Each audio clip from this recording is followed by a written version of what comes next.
There it is. We're live, we're back, We're okay. back. Welcome, folks. We've had a little technical issue in terms of going on YouTube, and we're running late. This is October 25th, and it's our Joint Justice Oversight Committee. In our agenda at 10 o'clock, the item we were scheduled to hear testimony on was data collection for Justice Reinvestment 2 from the Council of State Governments with David Demure.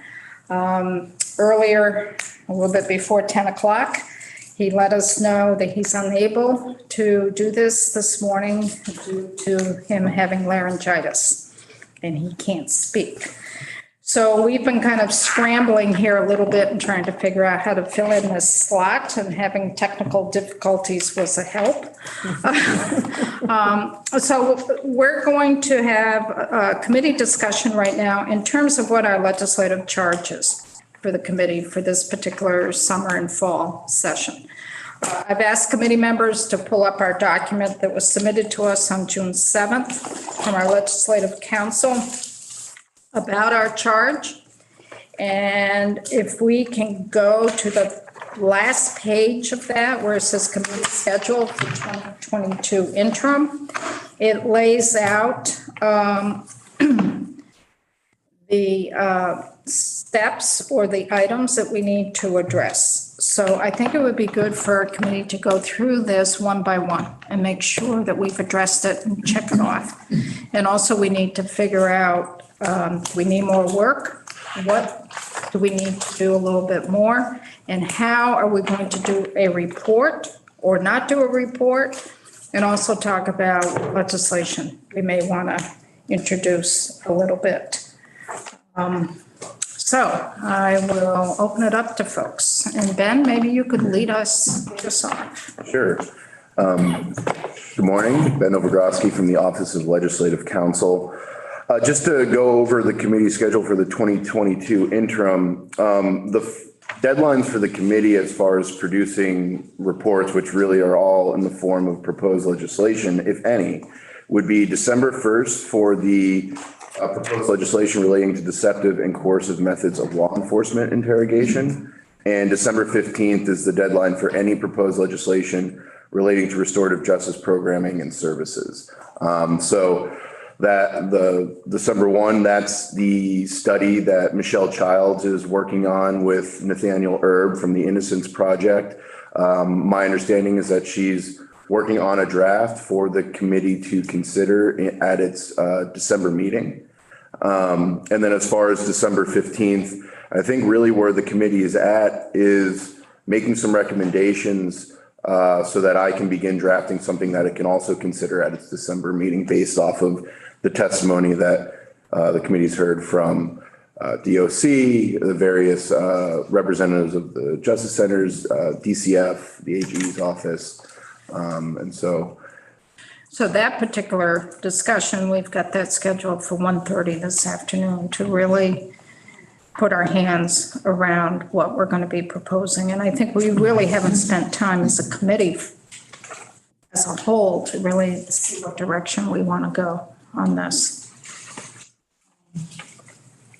That makes sense to folks? There have been proposals for There have been. legislation that we should reassess and look at again.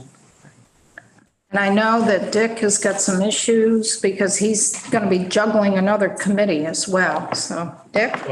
No, I just wanted to suggest that one disappointment is the July 1 report on secure placement, housing, and treatment of individuals subject to juvenile and youthful offender proceedings was put off. So we still don't have that as far as I can remember. And the August 1st report on competency to stand trial and insanity as a defense is still not available to us. And so it's disappointing when the administration doesn't complete tasks that this committee was relying on to try to make recommendations. I realize that they did report, give interim reports, particularly on the DMH issue, but it's hard for us to put together recommended language when they haven't completed the work. Right, they were, in terms of the placement of juveniles, that was an S-224. Yep. And July 1st, there was a preliminary report, which didn't include anything. And then on or before December 1st, they need to propose a plan to standing committees. Right. And standing committees are judiciary, health and welfare institutions. Right. And so maybe we'll hear something to that effect this afternoon. I don't know. I hope so. But the competency is a very tricky issue, and I'm concerned that won't get done again this year. Right, Yeah, I mean, all we got was an update about that they're meeting. Right. that they're meeting. I mean, they came and told us that they're meeting. That was pretty much it. And that's the one, Dick, that they're meeting again tomorrow morning? Yeah, but I don't know that I can make it. I've got a medical Right.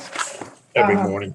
But I just mentioned that because, both, at least Senator Baruth, myself, and Senator Lyons are introducing a bill on a forensic unit.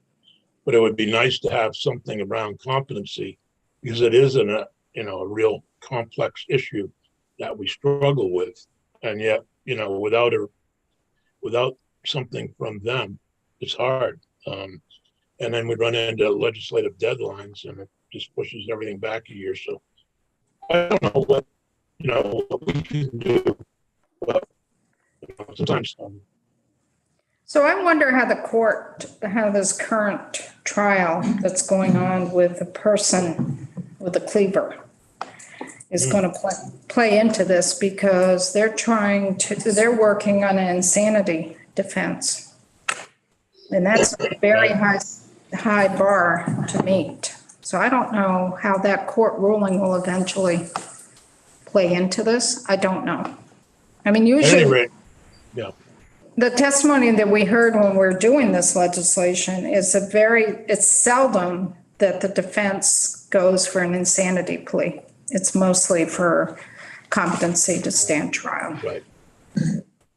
So, Anyway, I just raised that as an issue, maybe for the future as well, when other committees of the legislature have interim study committees, and the administration, for whatever reason, doesn't meet the deadlines. It does make it difficult, and the legislature gets blamed. right. We always get blamed. Well, that's So, Senator Sears, did I? Butch. I called you Kurt. Butch. He responded to the Oh, you first did. one, I She know. pointed her pen at me. That was good enough. Yeah. So, Senator, I'm looking at my notes back from July and about S3, and it talks about the forensic work group report. And I read later on that you guys that group, you're on a working group, I'm assuming. Or you're not? no, we're not. Okay. I don't think there's any legislators on it. No. Okay, so your sense is that we're just not going to see that report prior to the session?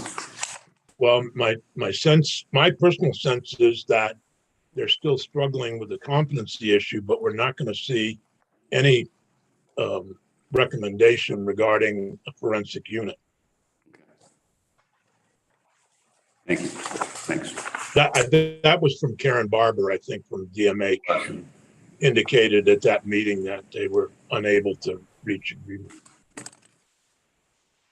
Yeah, and then I have another note with a star on it, and I don't know what it's about. Maybe you can help me. It says existing work group members see no problem. Because they can't agree. Yeah, well, yeah, that's true. You remember anybody remember anything about that? What I remember of their testimony was that everyone was kind of still staying in their own silos. Yeah. And really having a difficult time moving beyond that because you have, it's a large group of folks that are involved. And there are folks that feel strongly that there should be some form of a forensic unit somewhere. And there's other folks that feel strongly, no way are we going down that road. And I mean, they said outright, I put a quote on that, the consensus on recommendations not likely. So, I mean, should we have at our December meeting an update from the group so that we can at least see where they're at? Or do you feel like, you know, you and Senator Sears have information sufficient? Or are you saying that we're moving on and we're not going to deal with this? I mean, that's, I guess, we need to hear from them again, or I guess we can give it another shot at our December meeting and see. Since it's one of our charges, I would suggest that we have them at the December meeting. Yeah. And that we just issue a report back to the legislative committees that we're disappointed that whatever the name of the task force was unable to come to any conclusion on this, and this. So that we clearly did follow what we could do. Yeah. That sounds good to me. Okay.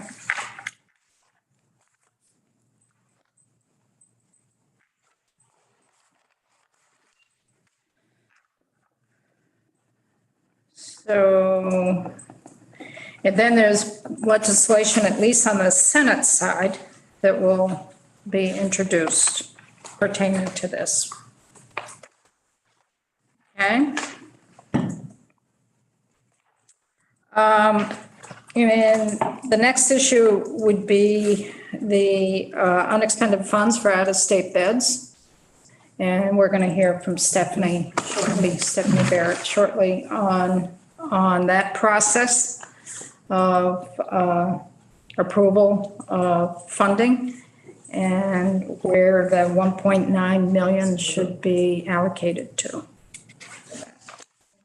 Go into that.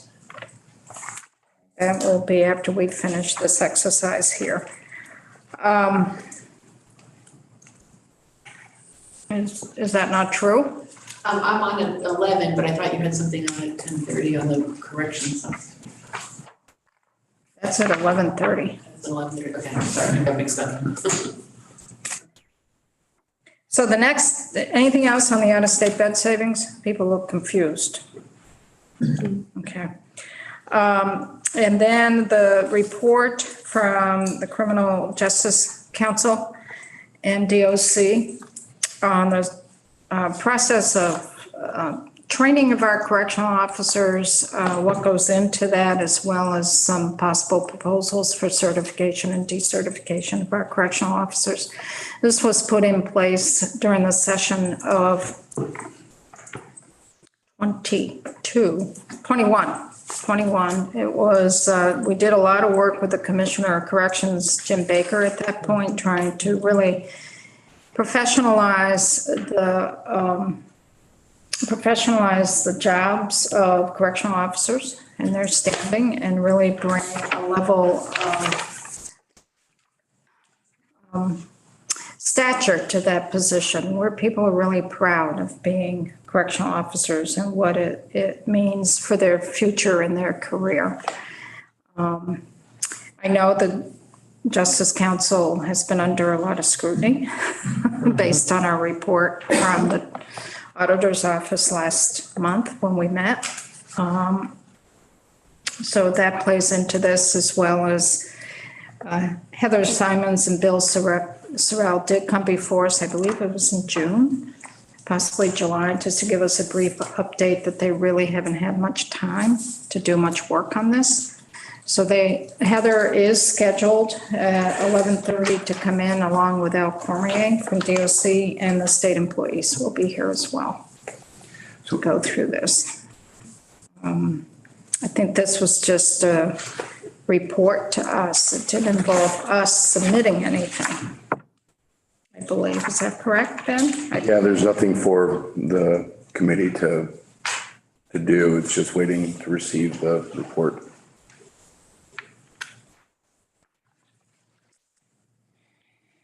And then, I'm wondering, because the criminal justice council is involved, and then you just mentioned Heather Simons, who was the director of the Vermont Police Academy, her name they're going under today. I'm wondering if we should think about linking decertification standards for correctional officers with the same standards for police officers. I'm wondering if that's a discussion that should be had as they try to raise the level of professionalism. right active, of the position of being a correctional officer should come under the same, possibly the same standards as police officers. I think that was one thing they were supposed to weigh in on. But I'm just thinking of the testimony that was received last month by the auditor's office to us, how the council itself just is having a hard time enforcing those standards on our own law enforcement.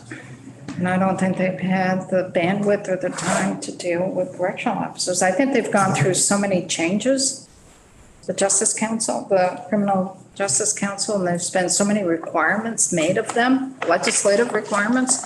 I'm not making any excuses, but I was pretty shaken by that testimony last month by the auditor's office.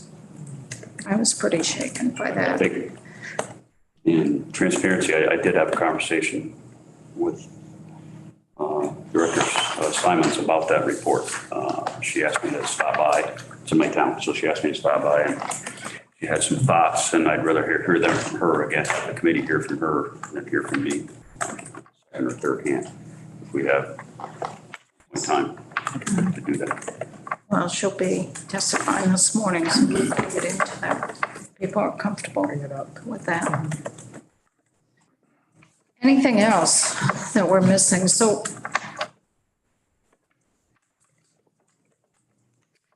some of this is we really need to see if we propose any legislation that deals with the interrogation issue. And we decided to focus on juvenile interrogation. And Michelle's working up a draft legislation on that.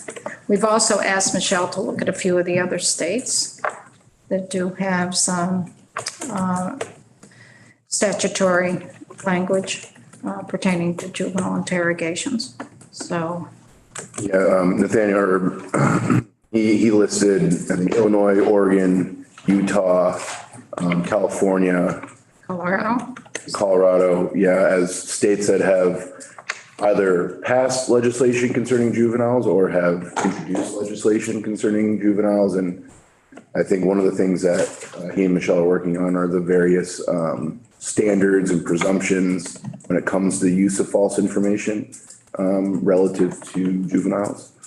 So that I think is going to be considered in the draft that's being written right now.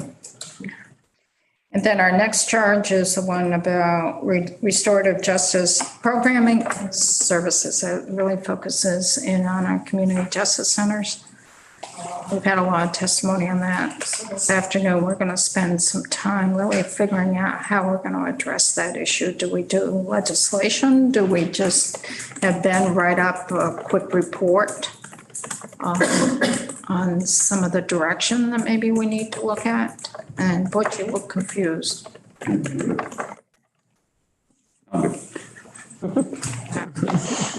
So that's going to be a discussion later on this afternoon.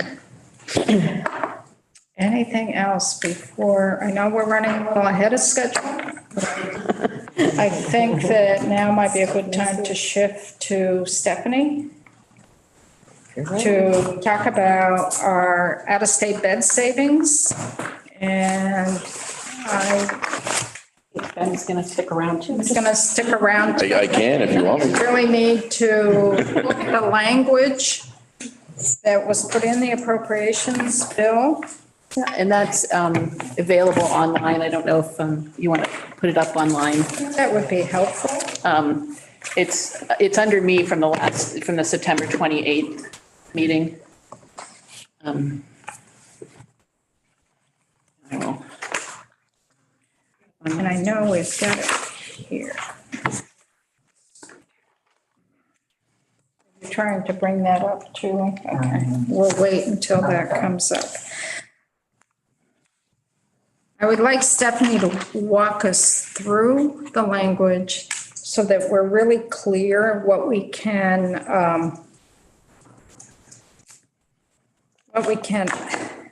approve, recommend, whatever, What's going on with our site?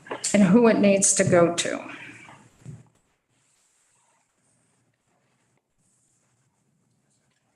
Oh, thank you. So we're trying to bring this up on our screen so that even folks who are on YouTube will be able to see the language.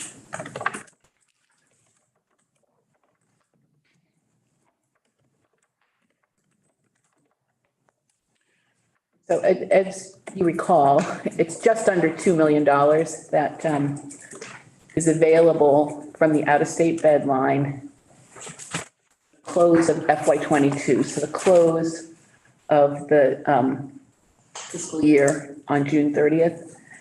And that's a lot more money than it ever has been in the past. And so the language, initially, this has been in for a couple years.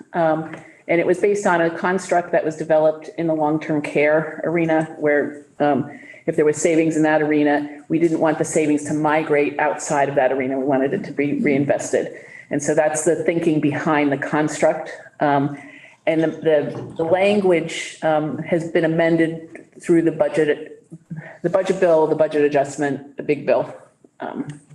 And so what you see is that the language after all the amendments have been in, at the top is the, this is not, I can't seem to get it on my iPad, but, oh, finally. Which is your scroll, this, okay. In sub B, that's really the directive of about this committee, and the money is already appropriated. There's no additional spending authority needed. This is money that was appropriated in FY '22 under carry forward authority has been carried forward. And the next trigger is how do you want to spend this money? It can't be used to the bottom line. And this committee has basically the job of approving how this money, it's one-time money at the moment, would be used. And you have added the language, I'm going to go all the way down to the amendment that was in the budget adjustment in Act 83. And the highlighted piece, provide additional funding to community-based service programs in support of the Justice Reinvestment 2 initiative. Funds may only be expended on community-based service programs upon the approval of this committee. And so the way that it works on the long-term care side is the program comes back with suggestions on how to use one-time money and whether or not that gets folded into the base. And so that's where you are at. You have this, the bill described what happened with some of the FY '21 money. You were prescriptive about that in the budget bill this past year. And now we have this new pot of money. And what would normally happen is a plan would come forward from the administration about how to spend this money, and you would approve and discuss, that plan. In the appropriations committees. That was the old way. Well, right now you would have to report to these 4 other committees and give them a little bit of time to process it. But the money's already appropriated. So if Department of Corrections came forward with a plan to spend some or all of this $1.98 million, that would be in your purview to look at that plan, have the discussion back and forth with the administration about the individual proponent, pieces of that plan.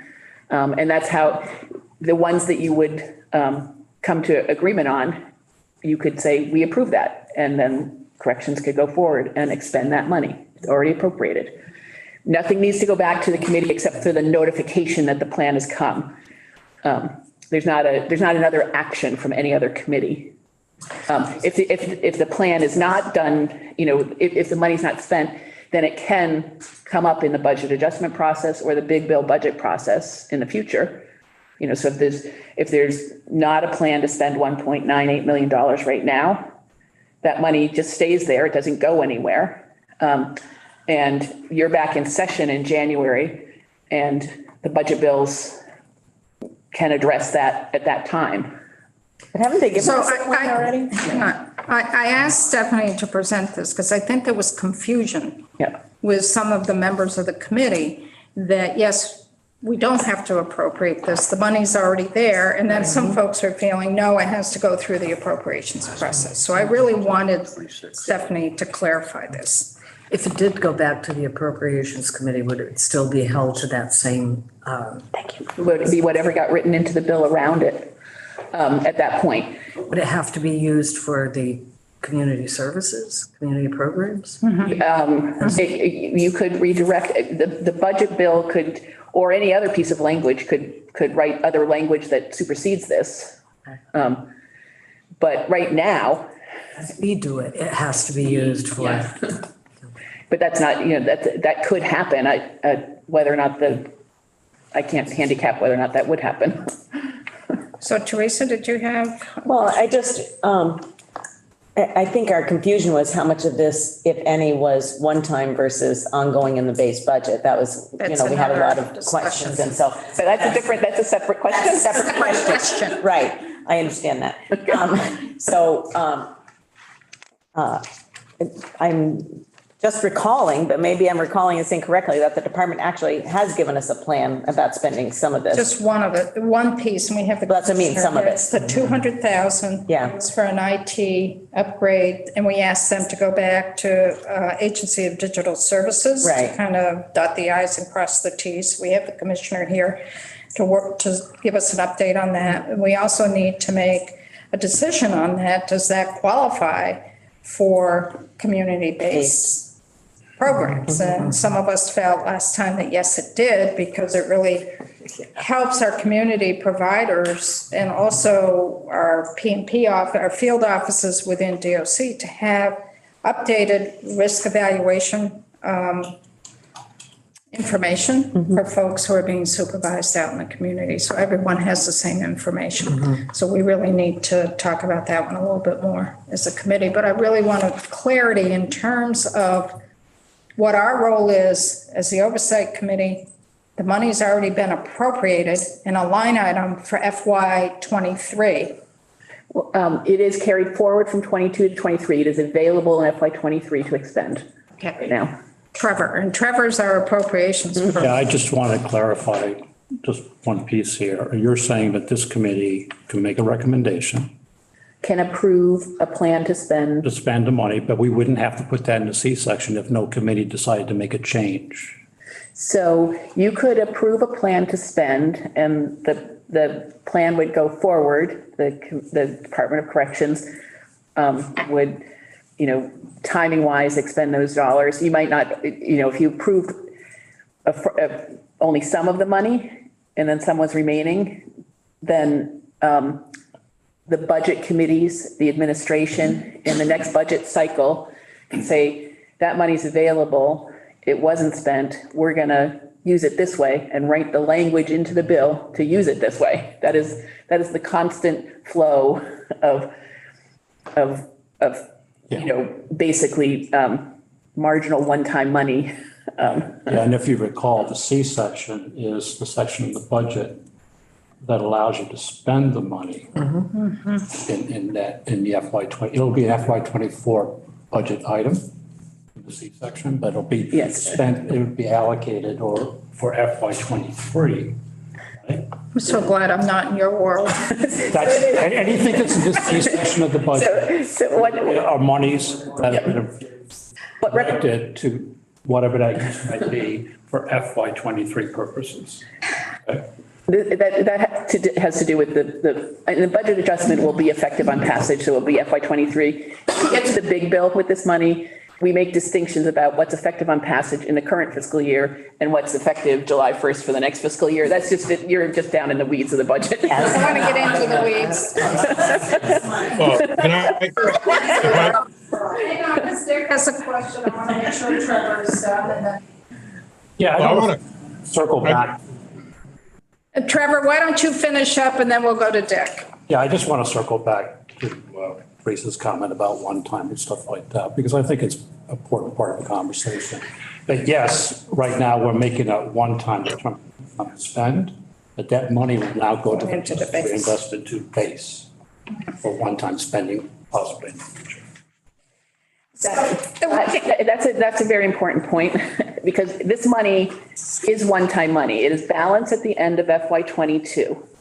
The desire of the institutions committee, the judiciary committee during the budget process, the appropriations committee, was to try and make this one-time money ongoing. And that is the language that you see at the bottom here that was added in the budget. It was added in the conference committee, one of the last things added to address that desire. Whether or not this is crafted exactly the way it needs to be is a question.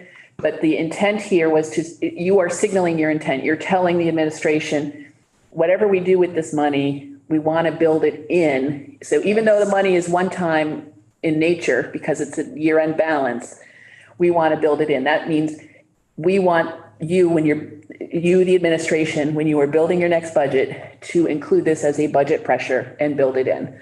They may or may not do that. They may say, we don't want to follow this. We want to not withstand this. That is they could write that in and that could happen. But you have signaled with this language that that's what you would like. And so, following through on your intent here, you would build it in if the administration didn't.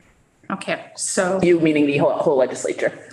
I want to go to Dick because he's also on the Appropriations Committee in the Senate, and then we'll open it up for other folks. what I want to make clear is the historical nature of this section that we're discussing is based upon when we did Justice Reinvestment 1 in 2010. Our intent was that the savings from out-of-state beds would go into community justice programming, other things that would help the justice system. The savings from going from 700 beds out of state to approximately 250 out of state were never reinvested, in my opinion. That some was, but not at a bigger enough rate to justify it. The administration and the legislature spent the money elsewhere, some of that money. And that is the attempt here. And as long as we're comfortable that we've done that, we need to hold the administration. If they try to put in language that indicates that notwithstanding this, they would spend it on who knows what, that we not allow that to happen. And that's really the key thing here, hopefully learning from our first experience with justice reinvestment and not reinvesting all the funds hurt our efforts to lower even further the out-of-state beds. But if you remember, in 2010, we were at 750 out-of-state. Mm-hmm. Mm-hmm. And you multiply that amount of savings per year in out-of-state bed costs when we got down to 200, it's a phenomenal amount of money that went elsewhere in the budget, not necessarily to lower recidivism. And I agree with what Dick, I'm sorry, Dick. No, that's the genesis of this language. Whether it does what we wanted it to do or not, I don't know. And right. So I agree with what Dick was saying, and I can speak to from the perspective of the House Corrections and Institutions Committee, when we were working on this past session, when there was some dollars that had become available. And what the conversation was, part of the conversation, DOC wanted to use part of those bed savings for one-time money and not in the base. And my committee felt quite strongly that in order for Justice Reinvestment 2 to work, not create the problems that we did, what Dick just mentioned in JR1, where the money gets diverted away from those community systems. And you have a tendency to do that if it's one-time funding. We said, let's do base funding for these dollars. And we also made a recommendation that there would be a line item in the budget for Justice Reinvestment 2. And we made that recommendation to House Appropriations Committee, and they accepted that, and it went through as well on the Senate side. So we have a line item in our budget that is correction, it's under corrections budget, and it's Justice Reinvestment 2. And what we're seeing right now, there is about 9.8 million right now in Justice Reinvestment 2. So when FY '24 budget is proposed, the governor's budget, there will be a line item for Justice Reinvestment 2. The question is, would the administration propose 9.8 million? Or would they propose cutting the base funding? That's one piece. The other piece is we have some work to do here in terms of the 1.98 million. We need to figure out, as a committee here, two things, is the way I'm seeing it. Do we give approval for the full 1.98 million? And approve what community support systems it goes to? And how much to each entity? Number one. Do we only appropriate, or do we only approve a portion of the 1.9? And let the administration in their budget proposal make their proposal on the remaining amount? That's the other piece. And the third piece, are we gonna say just one-time funding for how we divvy up the 1.98? Or are we gonna put all of that into base?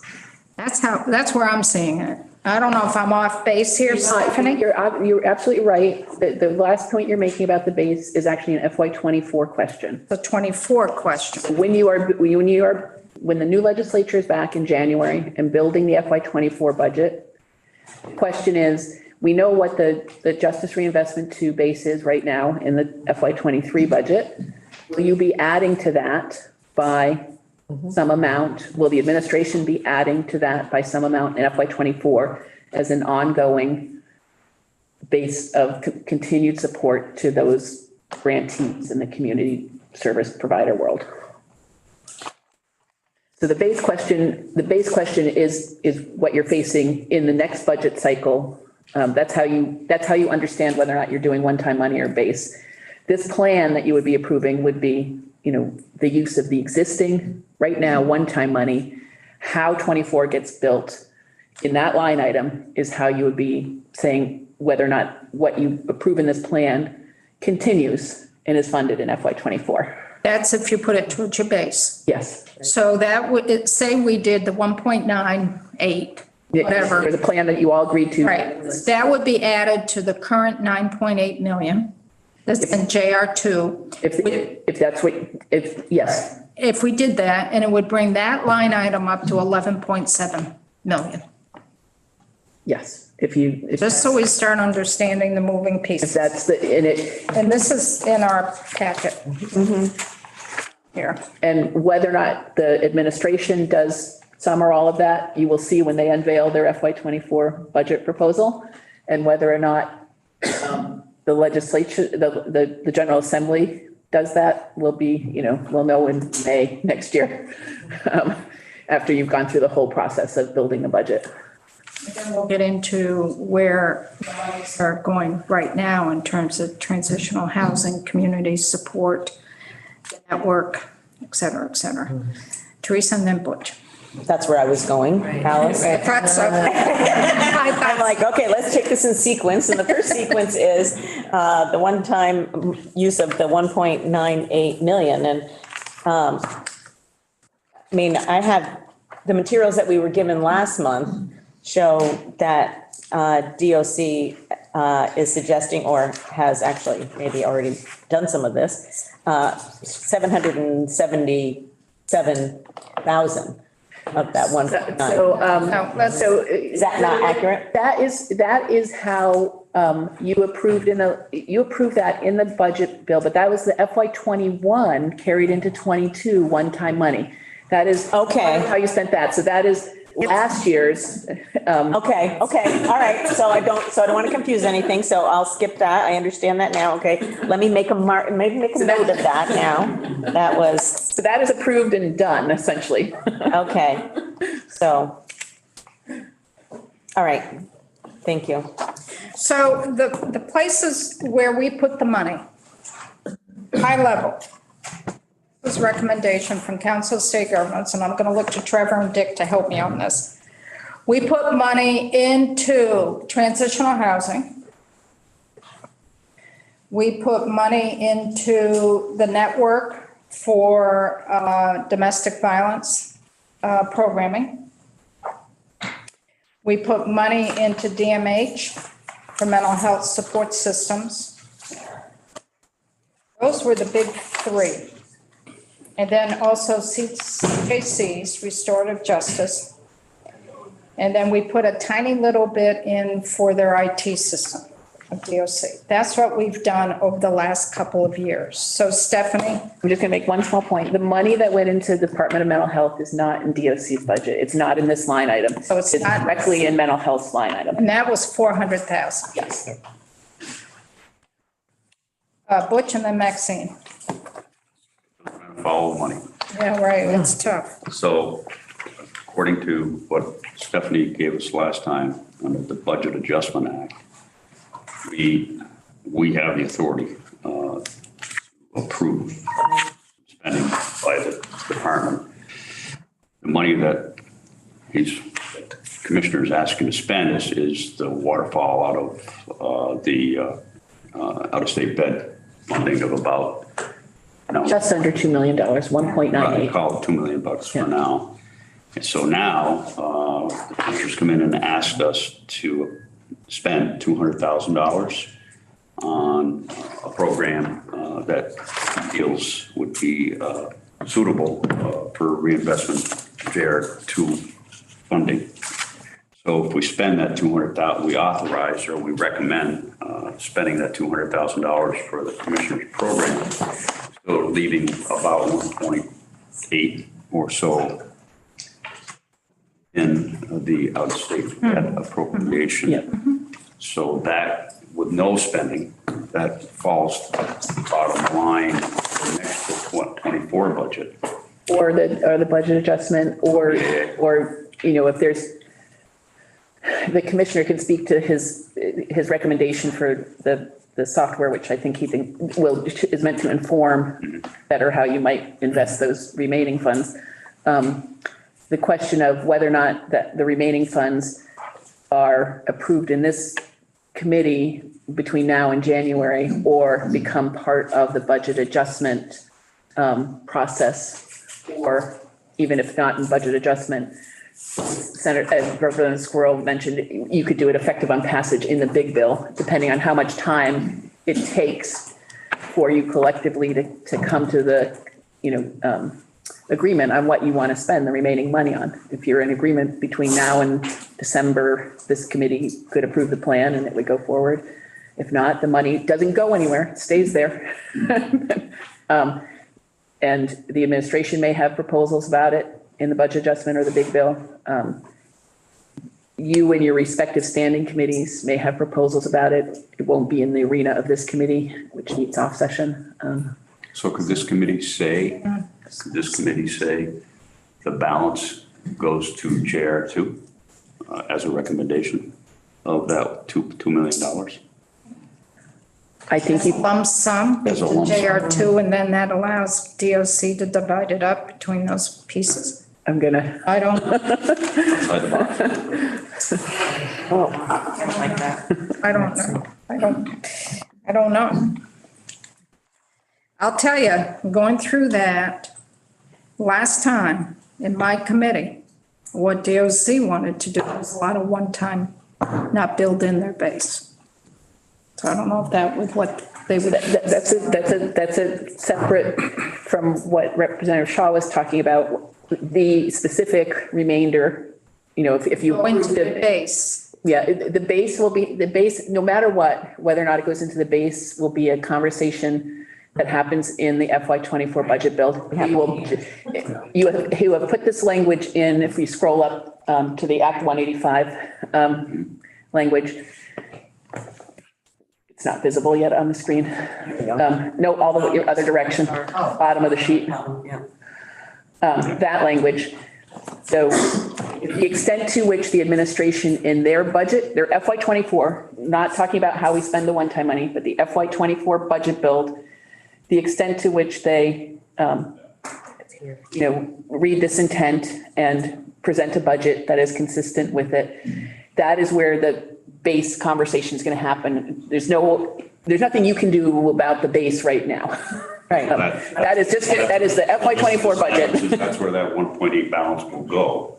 Yes, if you, yeah. To the benefit of community service. Yeah, if that 1.98 is built into the base. Then yes. Add to the base. Not the one-time, Butch. But new FY24 money put into the base in FY24. Let's stop there just for clarity, because I'm getting confused. I'm so glad I'm not on appropriations committee, and I don't want to go there. We had the 1.98. Yes. If we give approval, Yep. we'll expend all of that 1.98. Yep. Does the administration or the legislature in the appropriations committee come next session have any authority to move that money around? For when they propose the budget for FY24? So it's already appropriated. It's the plan, any plan for expenditure of the money that you approve. I never want to say never with the legislature, but there's a time lag between, when a piece of legislation is approved. So if you approved a plan in this committee and DOC went forward and expended based on that approval, I don't think there's anything you would change about the money that's in the bank right now, let's call it real, it's appropriated dollars. FY24 is not appropriated yet. So that, if you left money unspent, I'm saying if we gave an approval for the full amount, 1.98, yes. that would in essence really be expended in the FY23 cycle. So just to be clear, you have a notification to these other committees. Right. And so, and those other committees might be a little bit surprised to say the plan is the money is spent on JRR, Justice Reinvestment 2, full stop. That might not be enough detail for the other committees. I was Trying to lay it out. I'm just trying to lay it out here for our committee, step by step. Yep. So the first step is we need, as Justice Oversight Committee, to really understand what our approval. Do we approve a plan for the full 1.98 million? And what those ramifications are, really be expending within the FY23 budget. If we give an approval to a plan where only a portion of that 1.98 is approved, we say where it should go. Yeah. And we're silent on the remaining amount, which could be $500,000, it could be $1 million, it could be whatever. Yeah. That's up for grabs in the FY24 budget. It's up for grabs first in the budget adjustment. Budget adjustment. FY23. And then it would be the administration that would have. They would make a recommendation and then the legislature would weigh in on that. It could be that you don't know enough now about how you want to spend the full amount. And so those are all reasonable decisions to come to, that we want to spend this first and we want to hold on to this one-time money. And the committee could say, as a statement from this committee, we want to wait for this to understand how to spend the remainder of this one-time money. You will still have the conversation about the base, in the FY24 budget. And whether or not the administration comes forward in budget adjustment with the proposal for the remainder, or the legislature, by the time you're in session, has the information they need to actually determine how to spend the remainder, that could all unfold. So it's just it's timing. When you are comfortable understanding what you want to spend it on. Maxine and then Cheryl. Yeah, so again, this is not my world, but in order to make that decision, should we hear from the network and others that we, originally identified for these funds to see, will they have enough to meet their, to meet the programs, or not? I had an email from Sarah Robinson yesterday, and they're requesting 250,000 additional to really help them meet the needs of waiving those fees for folks that need to participate in the programs. So Right, so that was something that we originally identified. Right. So should we hear from the network and others before we go out, to others, right? That would be the process. that would be the process. So we also have to remember we're not meeting in November, we're meeting in December, where the budgeting process on the administration is pretty well into it. So I just want to put that on the table. So maybe our preliminary decision needs to be, do we make a plan for the full 1.98? Or do we say, we're not quite ready, we'll make a plan for $1 million and keep 9.8 on the table? I don't know. Sure. So, and Maxine addressed some of what I was going to ask, but this point, we only have a plan for 200,000 from IT. What comes from DOC. From DOC. But the point that Maxine brought up about hearing from the community justice centers, the partners, is something that probably, it seems to me we should do if we're going to be spending this money in the way that we have proposed to spend it. So our community partners right now are folks that provide transitional housing. Is the network. Domestic violence. That's the network. Yep. And then it's not included here, but Department of Mental Health to provide services. And we did put in a little bit of money for the offender management system. So in our justice centers, community. That's front end, but yet the community justice center grants and DOC are in this line item. Yep. But they're the front end piece as opposed to the back end piece. So the question is, if we pursue partners to come in and testify, it would be those partners that we are currently funding, correct? Or are there other partners we want to bring in? Right? Teresa does. Teresa? This came up in our committee discussion on the substance use bill this past session. And we haven't really talked about it here, but the substance use treatment transition for people exiting corrections to the community-based, and I'm just going to say there are holes in it. And transitioning is very difficult, and we lost several lives as a result of that. And it feels like we should at least hear from folks about how that maybe could be. So where would the partners be for that? Would it be your Turning Point Recovery Centers? Would it be your methadone treatment clinics? Well, What is it going to be? What I would do is I would be asking DOC about who their partners are when people are transitioning, and invite those folks. I know there's differences in medication that people get when they're on the inside versus when they're on the outside. It's just, it's a place where there's a significant issue. So then, probably for maybe Stephanie or Trevor, the last few words of the Act 185C shall be included in the subsequent year of the Department of Corrections budget for the same purpose at the same amount. So that, Oh, is that tricky? that's probably because this language was drafted quickly at the end in the conference committee to try and reflect the request to say, whatever we do, it's one-time money, try and make it ongoing. It was drafted this way.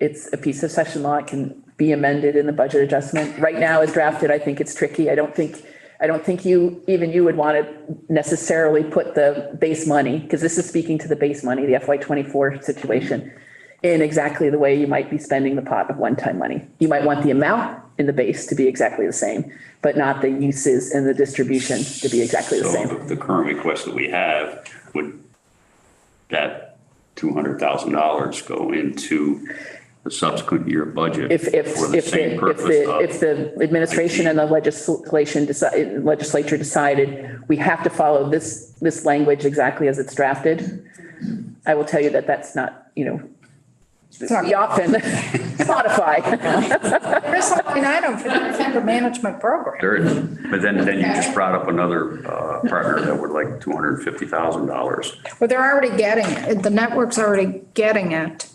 They just want it upped. Well, so a number out of maybe this would then be an ongoing budget item, the way you just explained. Yeah, if you decided that the network needed an increase in its base, you would build that in 24. And if it needs an increase in its base right now in FY23, you can use the one-time money to do that in FY23. And then when you're building the 24, the legislature altogether would build it in on that line item in an ongoing way. It would be then in the base once it's built in. This language. In this language, you would probably modify to make sure that. We can do it now with. There's a constriction. Yeah. Well, I guess that was my question. I mean, couldn't our committee also make a recommendation to the appropriations committees that they review that language? Normally that would that would normally happen in the process. The administration may come forward with a recommendation to modify this language in the budget adjustment. And that language will get farmed out to the standing committees by the appropriations committees to say, how do you want it to read? Yeah. But just on that note, just so the committee's clear, the statutory language only provides approval authority. It doesn't say that recommendations can be made. So this is sort of a delegation from the General Assembly to this committee to say, you can approve these unexpended funds. So just keep that in mind, even though you think that there could be a reasonable interpretation to also recommend any unspent money, there's really no statutory authority to do that. So I just want the community to be aware of that. Yeah. Yeah, I just wanted to emphasize what Representative Wood just talked about. That is that people coming out of prison, we know they are sometimes the most dangerous in terms of overdose and death. And if we can do something to make sure that the transition is as smooth as possible. And I know there's a real lack of transition housing and other housing opportunities for some of these folks. They're doing better through pathways and other things, but I know some programs closed and some programs aren't taking corrections folks anymore because of different rules, and they lowered the numbers at some of the programs. So it would be helpful to get an update from DOC on how they're doing the transition of people who've had significant substance abuse problems coming back into the community. So this is a good transition to let's listen to the commissioner here about at least the 200,000 at the software.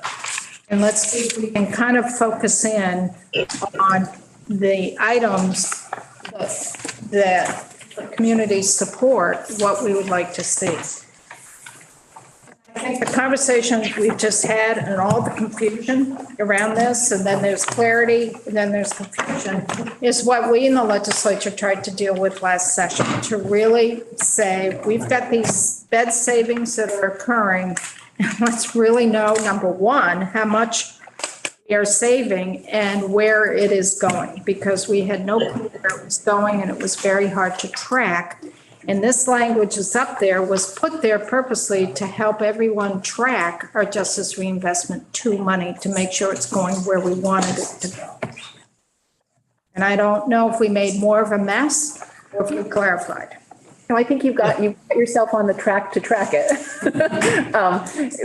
This language may need modifications in the future to Make sure make it really works the way you want it to work, that you're not, unnecessarily restricting yourself and that's pretty normal in the budget process. Okay, so we have the Commissioner of Corrections here to talk about their software issue that you brought up in our last meeting for 200,000, and I'm sure there's probably maybe some here, I'm not sure. So I'll turn it over to you, Commissioner. If you could identify yourself for the record. Good morning, everybody.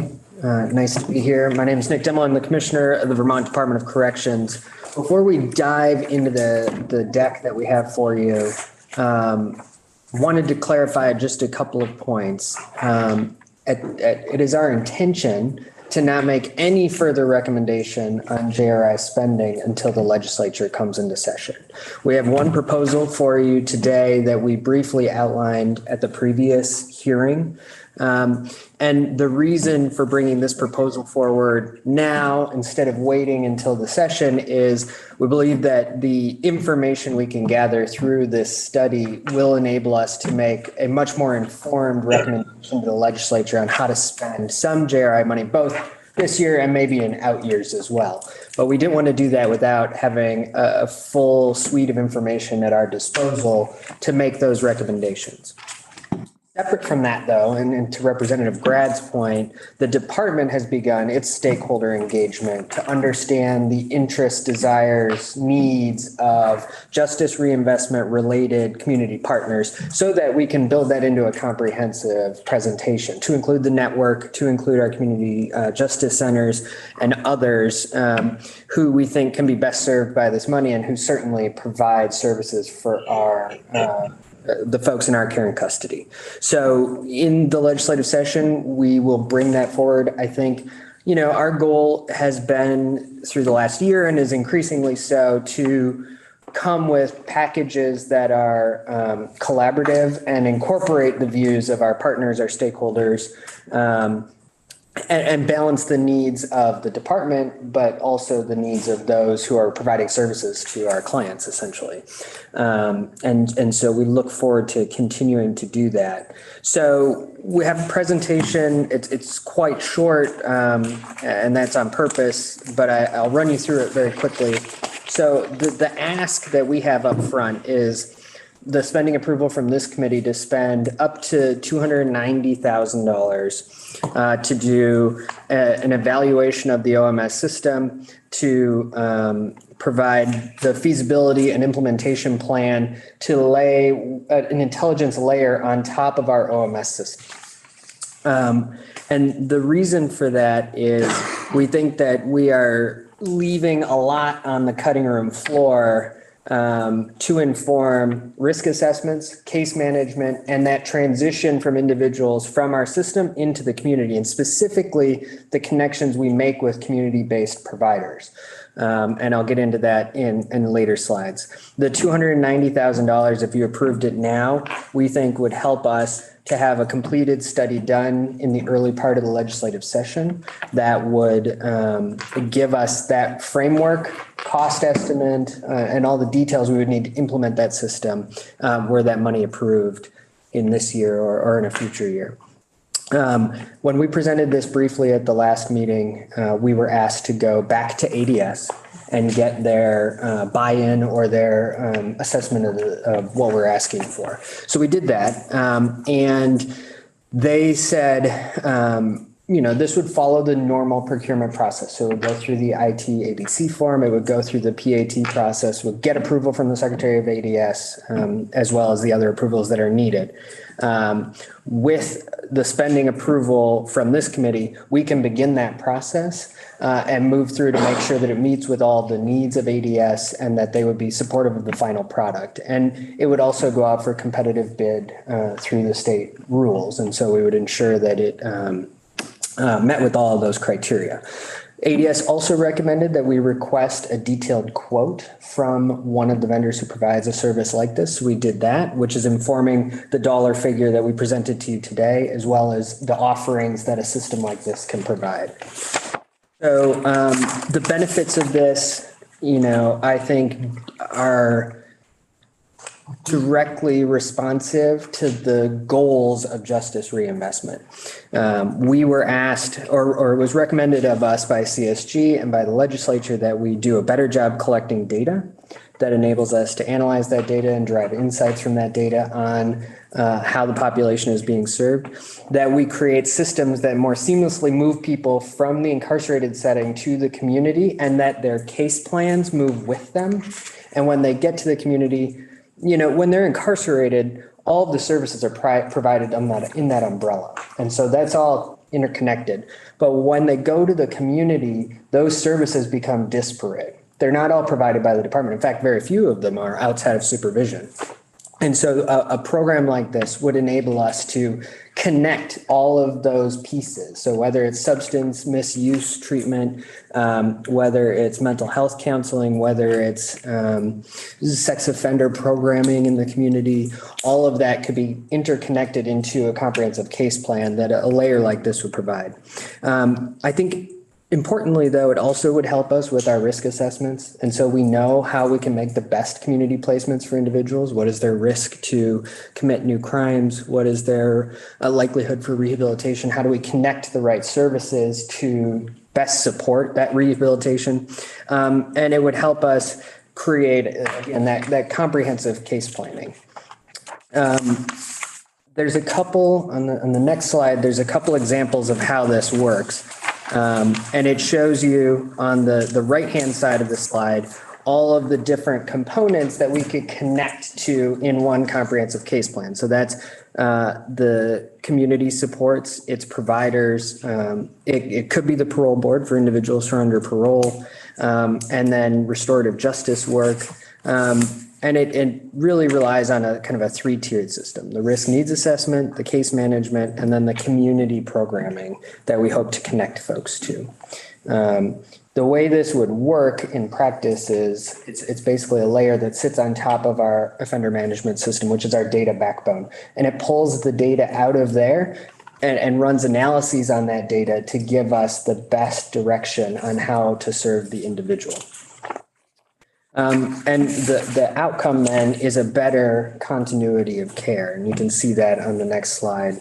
On the inside, when folks are incarcerated, they would have access via their tablet to their case plan, something that we can't offer at the moment. So they could see what programming they need to accomplish before they're ready for release. All of that data would also be seen by corrections staff. But then when they are moving to the community, that data would transition to the probation parole office, and the individual on the outside would have access to that information via a phone, computer, tablet, whatever they had available to them. And so where now all of that information is conveyed in person by probation parole staff, they would have access to that in their home, at a library, wherever they needed to connect to the internet. There are layers that control access for, HIPAA-related information or secure information like that. And different people would have different looks at the data per se. But it would give the individual in the community a lot more access to information that they need to help them continue on their rehabilitation plan. So the final slide is our ask again. So what we've done so far is make the initial proposal to this committee. We worked through the process with ADS and got their blessing to move that process forward if we get the spending approval. And we requested an initial quote from the vendor. What we need to do is get approval from this committee, and then we can begin that RFP process, negotiate, execute the contract, and begin that strategy work, which will enable us then during this next legislative session to bring that to you and the 4 committees of jurisdiction and say, here's what we found, here's how we intend to go forward. We need X amount of money now or in the future to enable that opportunity. So what you're saying, Commissioner, is of the 1.98, that 290,000 go towards this and put a hold on the remaining amount. And you would go out to bid, and you would then bring on a contractor to look at our vendor management system, then build this software system on top of that. And the thinking is that there would be enough information during this next legislative session from all of this to help us determine how to expend the remaining 1.6 million. That's right. And I don't think, you know, this is just my prediction, but I don't think our intention will be to ask for 1.6 million for the remainder of this. It would be to continue to provide support to the network, to community justice centers and others. But to the points that were made earlier, this is a large sum of money that we haven't experienced in the past. And there's also limited ways that we can spend this on things that I think will have the greatest impact. I take a step back from this, and when we try to assess where our priorities lie, I want to find things that will actually have an impact, obviously, but also that are flattened across the system. And there are very few things that we can do in the Department of Corrections that will touch every single incarcerated person and every single person under community supervision. This is one example of those. That means geographically there will be parity. It means there will be parity between gender. And it means that depending on whether you're incarcerated for a long period of time or in the community for a long period of time, you're being served better by this type of work.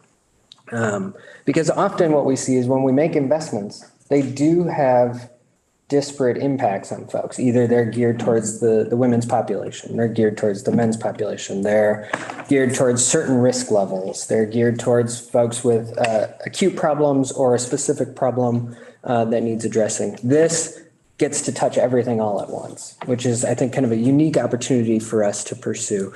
And I'll just plug, this would significantly decrease the burden on staff as they are managing these situations. We have a very paper-based system. We have clunky technology. This is one way that we can simplify some of that and it be integrated into one layer. So I don't disagree with any of that. I get hung up on the time frame because I've been experienced enough in a construction world of going out to bid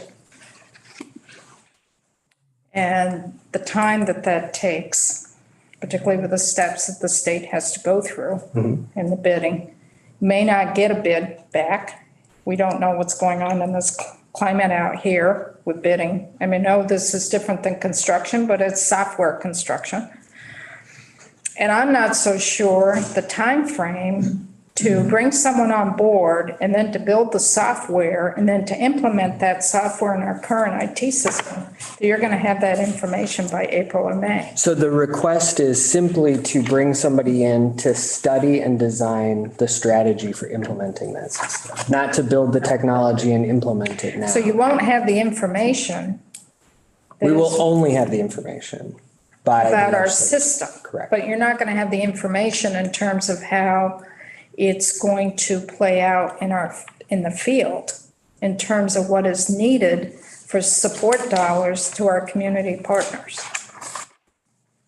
That's what this will help develop. I know, but I'm saying, are we going to have that information by February or March or April? I think if we were able to, in the detailed request, we asked for a time frame on how long it would take a provider to do this. And I think if we were able to get spending approval and begin that RFP process, to hopefully have the RFP process done by early winter, we would have answers to those questions in the February, March timeframe.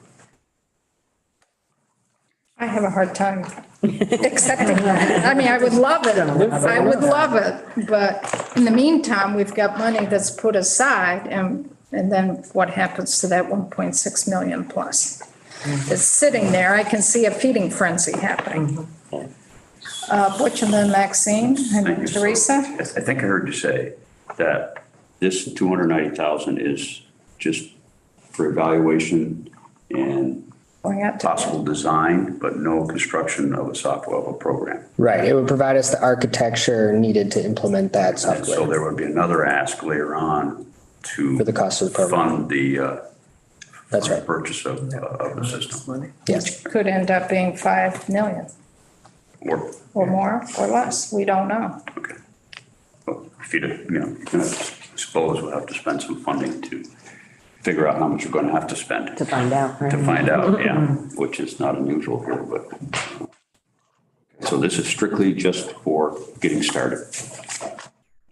Basically, map the system, understand how we can plug in the intelligence layer on top of OMS. I'd like to ask you where you're going to get the rest of the money, but I don't think that would be a fair question.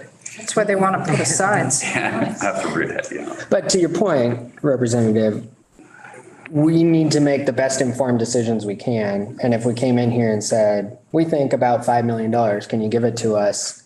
I think you would say, no, you need to do your homework, right? And so that's what we're trying to head off and do this in a very deliberate, rational, fact-based manner. Okay, thanks. See, I'll wait until we have committee discussion. Teresa? I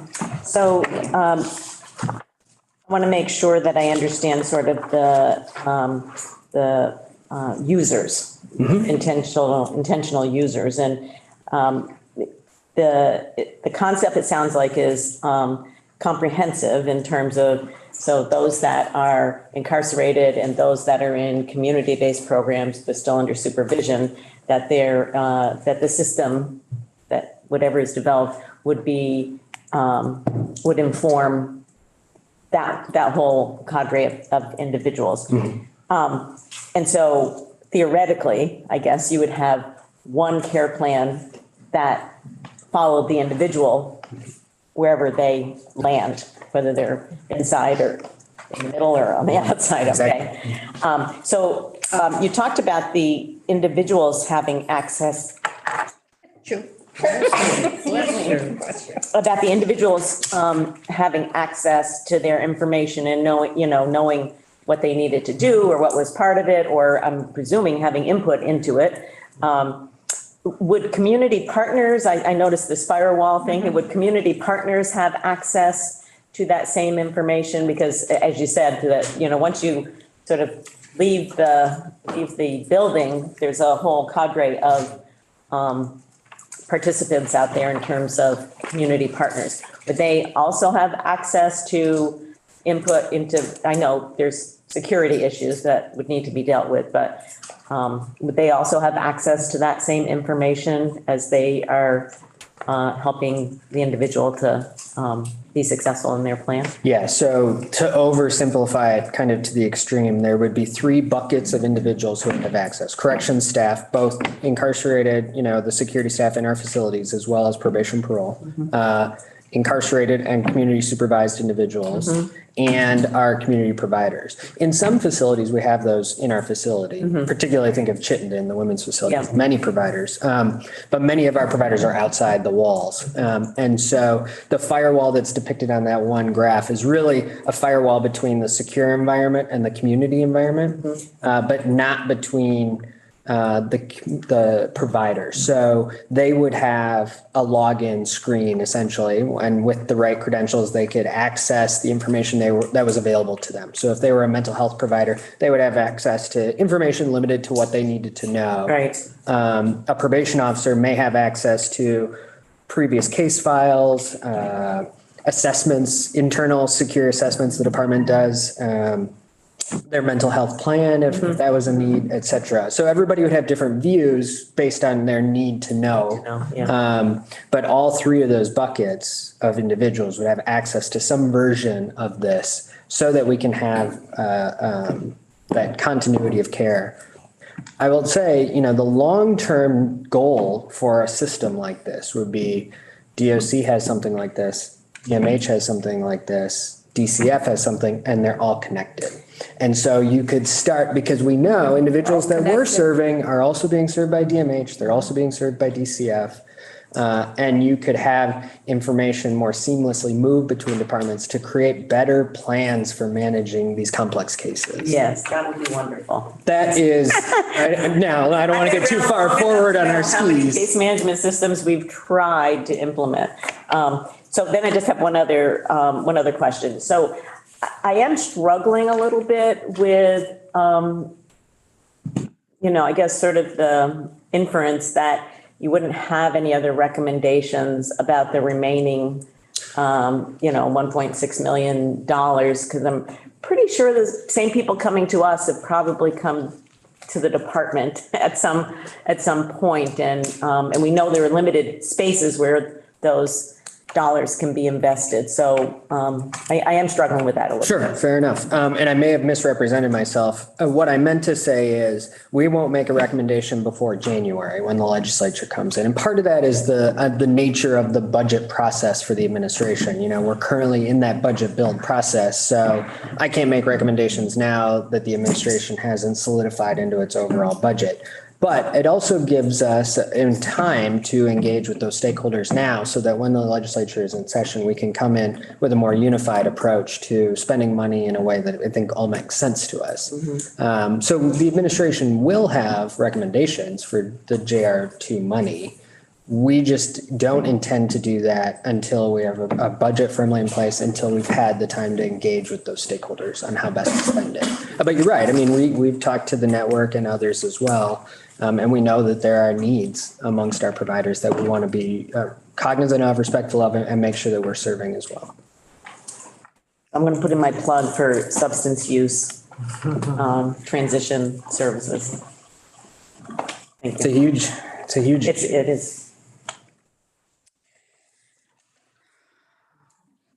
So I'm looking at the time and we're already running late, but we're going to come back to this discussion this afternoon, but we have to at least, let me get a feeling from the committee at this point. If there's agreement to approve the 290,000 to go forward with the intelligence layer, to go out, to allow, I don't know how this is going to work, Stephanie, because we still have to, even if we give approval to this plan, I don't know if DOC can actually go out to bid until our respective committees, appropriations, institutions, judiciary have been notified. Yeah. Have to notify. Well, we can notify them. That's correct. You have to notify the committees before you approve. So the first And just, Prior to. it says prior, yeah. prior. And just notice, that's it. Just notice. Yeah, that's it. Just notice. I mean, and that could be interpreted in a couple of ways. You can say notice just means notifying them before you do it, or notice with enough time to weigh in. That's, I think reasonable minds can differ on what that means, but by the statutory language itself, it's just notice to those committees. But could we have a motion later on that says pending notification to, those required committees? So that, I guess what I'm saying, so we don't have to wait 2 months till Right. our next meeting. Right, oh, I agree. Yeah. I agree. I just want to lay out to the committee that the first step here is the 290,000 that's being proposed.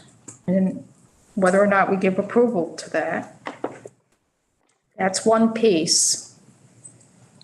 Then we have the 1.6 million plus that we have to make a decision on. And what DOC is asking us not to make approval for expending those dollars, but kind of put it there and hold and wait for the administration to give their budget proposal come January. So that's the next step. If we say yes to 290, the next step we have to decide as a committee, what do we do with the remaining 1.6? Do we on this 290, Stephanie, have to address this as a one-time, or does that get built into the base? So the 290 would be spent from this pot of one-time money. So it'd be roughly 1.7 left, just a smidge under 1.7 left. If you notify the other committees and give approval, then DOC can expend that money, go forward with their their process. The question of whether or not it gets built into the base is a question that is open until you get to the FY '24 budget build. The strict language of the sub C, if it were followed, would build it into the base. I don't think you want to do that. This is clearly a one-time item. You don't want that to repeat. You probably want 290,000 for other justice reinvestment items, but not a repeat of this particular piece. And so that just puts you right squarely into the budget process in the session. And you would address that through a modification to this language. So at least for that 290, Yeah. that would be a one-time expenditure. Yep. And then come the next budget cycle, that 290 would be up for further discussion. Do we put it? Assuming that you all agree, you know, when you're done with your budgets, that you all agree that that's in the base, you would be deciding what amount is added to the base and what it's used for in FY '24. But right now in FY '23, this would be a one-time expend out of existing spending authority that is in the bank at DOC, so to speak. So let's think this through over lunch, and then when we come back, we'll pick up a conversation. We may have a late afternoon because we really need to start making some decisions on this 1.98. And this is one piece of it, but we also have to figure out that 1.6. Stephanie, I hope you're available this afternoon a little bit. I am, I'm coming back to listen to your afternoon conversations. Those topics are in my, I'm not going to listen to the correction officers, but. Thank you. Thank you. Thank you. So let's shift gears really quick here. We do get away from the money piece, so to speak.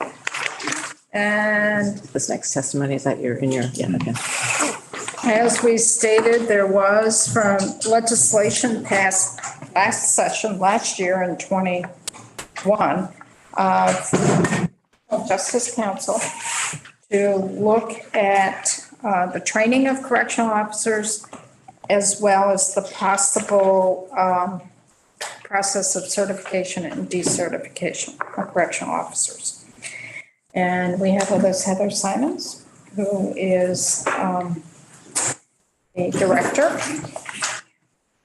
executive director of the Criminal Justice Council, and you've been in the hot seat for a while. A little bit.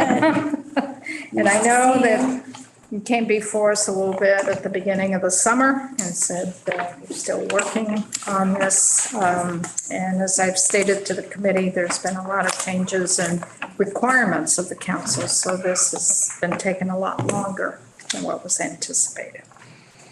So I'll turn it over to you, Heather. If you could just identify yourself for the record. Yep, thank you. Good morning. For the record, Heather Simons, Executive Director, Vermont Criminal Justice Council. I appreciate the time to have with you this morning. I've had some lengthy conversations with corrections, most specifically with the newly appointed executive, Jim Rice of Operation, hang on, I got this, it's new. Professional, no, what is Jim's? Office of Professional Standards and Compliance. That's what I meant to say. And Chief Cormier, who we've been working together for a long time. So for me, this discussion feels very seamless with regards to partnership. I think it's no secret that I have a particular interest in corrections because I love them, because I worked there forever and I understand what the mission is,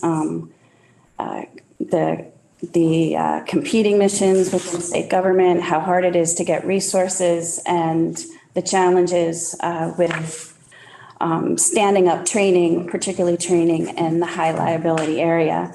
And if you don't know, the Criminal Justice Council with the 24 members, corrections has a seat, and the commissioner has also a proxy, Glenn Boyd, and I know that they both have been involved in supporting the council. So there are a number of opportunities for us to be partners. There have been historically several opportunities for us to share resources. And a good portion of the last decade has been spent on identifying areas where we can do that more often. You'd be surprised how many topics where there is overlap and need. And certainly now when there is where there are challenges with retention and hiring, as staff are hard to come by, so are instructors.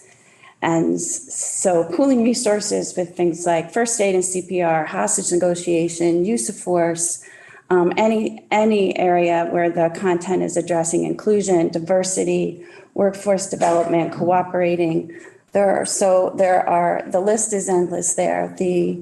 I think, given your point, Representative Evans, about this taking a little bit of time, the original assignment for us really was emphasis on a joint report and the feasibility as if, and so much has happened since then, including a pandemic and how that pandemic is relevant to us in this discussion. And partnership is more than ever, we have been pushed to look at alternative pathways for certification, alternative pathways for learning and learning organizations, more online opportunities. And of course, you don't get off the hook with me either, technology and the need for resourcing, how we bring information sharing to not just the council, but to all of state government. So obviously I think it's a little awkward for me to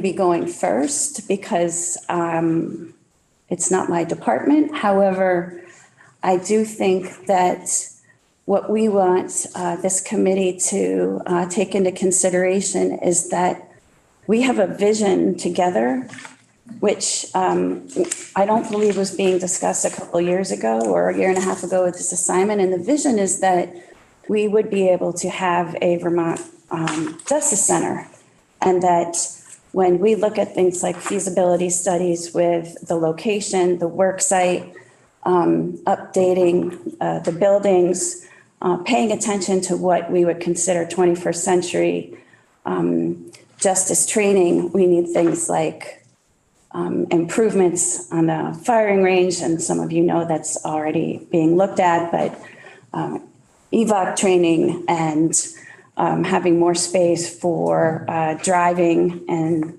that's probably not going to be an interest area for corrections, but we can't look at one thing without looking at all of it, and we can't look at content of training without thinking about what's the delivery mechanism that we'll use to bring that information. So if you physically were thinking of having corrections officers or probation officers in Pittsford, is that a residential program? Are we housing them? Where are they sleeping? How are we feeding them? And we have a number of opportunities to discuss this at any one of the 15 committees or subcommittees under the council, or our discussions with BGS, but we can't really discuss one without the other, and I just want us to be mindful of that. The path for decertification between law enforcement and corrections is completely different, and that is going to take some time. Again, emphasis on feasibility. Could it be done? I believe that it could. There are a couple models in the US. One is, we know, is New Hampshire, and New Hampshire's Criminal Justice Council does oversee their corrections academy. And I've had a number of meetings with their director, John Skippa, who's he's willing to spend some time in here as well, if that's something of interest. But it won't be a surprise to you that even when you put people in the same place or put entities in the same property, there's still a number of differences.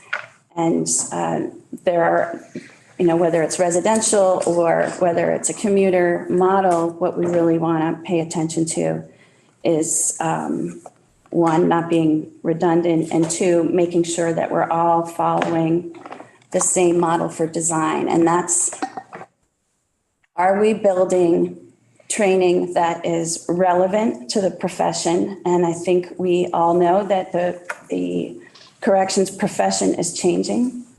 The law enforcement profession is changing, and training has to keep up with that.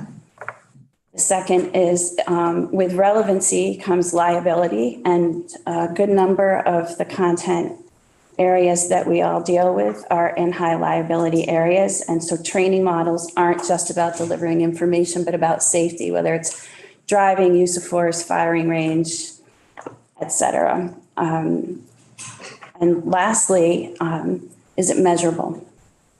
And instructor development is really important there, and that can be costly. What the council is doing is considering a proposal to look at full certification and accreditation. Certification would be a 3-year plan. That's an international certification plan. It's not much different than what corrections is already doing, in my opinion. And that's building training under instructional theory into practice, or what we used to call in the olden days is say, show, do model. Just, is it measurable? Is it safe? And I know they've expanded. I'm sure that Chief Cormier is going to talk about it, but I think they've added time. Our academy is 18 weeks. That's not including, we include, we have about 795 hours, but it also doesn't include all of the scenarios and all of the things that we do in the evening. So those are things that when we do full curriculum assessment, we'll be able to speak about more specifically when it comes to things like, is everything that we deliver, does it need to be in the classroom? What can be done pre-service? What would we consider post-academy or in-service? Corrections has all the same challenges we do with regards to the vetting system. And then, of course, certification comes with the pre-vetting. So law enforcement is psychological testing, entrance testing, written tests, which has been postponed by the council until, because they're researching a new one, polygraph, background, all of those for us fall into the same category of certification, because you don't really get in the door until you get hired. So I'm looking at the language in terms of what the directive was here. Mm-hmm. And it was for the Criminal Justice Council and DOC to develop a proposal which would govern minimum training standards, complaint investigations, and a process for certification and decertification of correctional officers. How far along are you in developing that proposal? So where we're at is a pretty costly proposal around what it would look like to replicate professional regulation under Vermont Criminal Justice Council. That is currently, Lindsay, 8 members, professional regulation. Thank you. That's 8 with staff support. This is data that's taken about a year because it's a brand new subcommittee that looks at misconduct cases. And we have each subcommittee member spends approximately 20 hours a week reviewing cases, video, and then attending the weekly, there are weekly committee meetings to review these cases. Is that specific for correctional officers, or are you just talking in general? We're talking in general, because corrections, corrections is going to talk about the process, their internal process, which is either handled by Department of Human Resources or it's a criminal investigation, and law enforcement is completely different. So we're not trying to dodge the question or not submit the report, but we do want you to know that it is much more complex than we thought. And I think that there are some variables in there that this committee should know that would steer the question of what would be feasible, meaning, or do we want to replicate what we've currently designed under the decertification process, which is our professional regulation committee. we've just started noticing full days for contested hearings. And so that the council meets once a month, though by statute, they're required to meet once a quarter. We have at least one meeting a month that's necessary, and we hold an additional Wednesday a month for any contested hearings that would be coming up for decertification. Some of those cases have stip orders, and so those cases haven't been heard, but that is, we are just, we have to take that into consideration in terms of person hours and resource hours and how that would impact the council. So what I just heard is time consuming right now for just decertification of a current law enforcement officer. What I believe the language was trying to get at is if there's a process for certification or decertification of correctional officers, what is that process? And I'm not sure that I'm picking up that there's been much work done in terms of what that process would be. I think it's assuming the process would go before the Criminal Justice Council, but there could be a different process that's recommended. And I'm not sure there's been any work to figure that out. I'm not so sure there's been much, and I'm not being, I know the pressure that the council's been under. I appreciate that. But it really seems as if, and maybe corrections can weigh in on this as well, because you're part of the work here, but we were hoping to get at some point a proposal in terms of what should be the minimum training standards for our correctional officers. Is what's being done now appropriate or not? Complaint investigations that occur, whether be it from within a facility or within our field offices.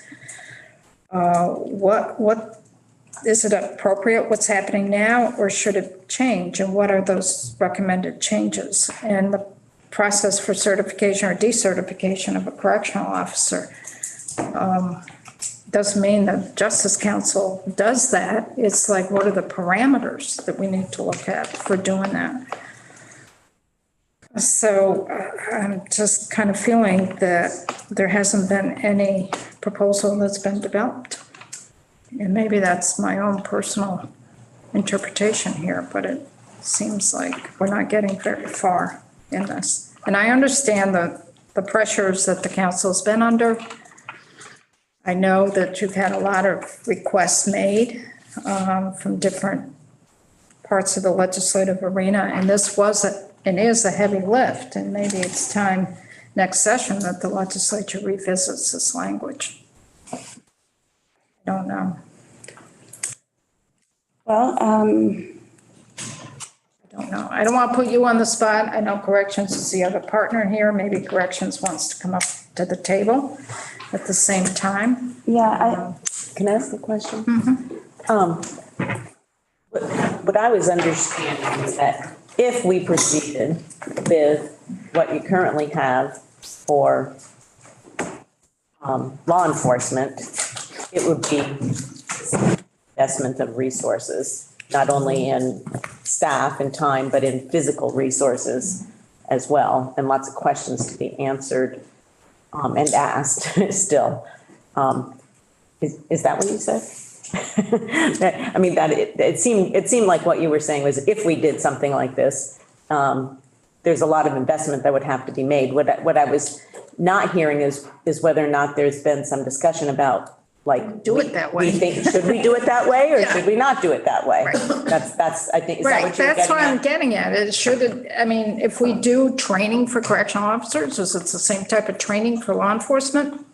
If we do a certification or decertification of correctional officers, this is the same process as law enforcement? I'm not sure we got an answer to that. I'm not sure what the status quo is for Yeah. correctional officers. You have a pretty clear, I think, for law enforcement, an 18-week plus training, 400 something hours. You seem to have that wrapped up pretty well. There's a certification, decertification process for police. But now I'm going to turn to Chief Cormier and ask him, so how does that work with the Department of Correction? Is there any linkage between the two? And it doesn't, and I'm not sure that there is any linkage between the current process fees for police processes for correctional officers. First of all, is there a certification process for COs? Is there a decertification process for COs? Yes, so good afternoon, Al Cormier, Chief of Operations for the Department of Corrections. So our current academy is a 6-week academy. We recently expanded from 5 weeks to 6 weeks, and added another 40 hours of training that includes a focus on gender responsive trauma informed, which was an ask that came out of prior testimony. So we have met that, and I think what would be helpful is for us to be able to provide that curriculum to the committee so that could be reviewed. I think another important piece for us is to go back to when this was proposed by former Commissioner Baker. We were freshly off the DRM report. There were a lot of misconduct cases that we were handling, and the certification component, decertification, seemed to be an easy way, in theory, to move somebody out of corrections based on the misconduct. Corrections is the only game in town in Vermont, though. We don't have a county system. We're not a sworn law enforcement agency. If somebody is terminated from corrections, they're not coming back to work at corrections at another facility. We know who those staff are. If they were to go to another state, they would go to Maine, New Hampshire, they would have to go through the entire process of that state. So I think one of the intents behind certification, decertification in Vermont for law enforcement, there are multiple agencies where an individual may be able to go. We don't have that. We're the only game in town. So I think that's important to realize as well. Again, we're not sworn law enforcement. Is there overlap with some of our training? Absolutely. And I think, Heather referenced that where we could share resources with first aid CPR because trainers are at a premium as our staff. But I don't know if that answers your question. Well, kind of, but so I think I heard that there's no certification for COs. We do. No official certification. No, there's no statutory certification. We have an internal certification that, our commissioner certifies our correctional officers. Our commissioner certifies hearing officers for due process. We certify probation and parole officers and powers of arrest for violations of probation and parole. So the language in Act 56 asks you to set up a process for certification and decertification of correctional officers. And so far, has there been any discussion on that? Well, I think the discussion has been, what is the goal of the certification? We need to determine that. Given the previous comments I've made is, what's the cost benefit out of certifying correctional officers in the state of Vermont when they can't go to another agency? I mean, once they're terminated, we have the PREA component of what we do in our work. Federal mandates from the Prison Rape Elimination Act covers a lot of that. So if somebody is terminated for sexual misconduct, sexual abuse, sexual harassment behaviors, that is shared with other agencies through another hiring process. So if a correctional officer is terminated through that, they want to go to the state of New York, whether it be county or state, that information would be shared as part of their hiring package. So that information would be known. I'm not sure that your explanation is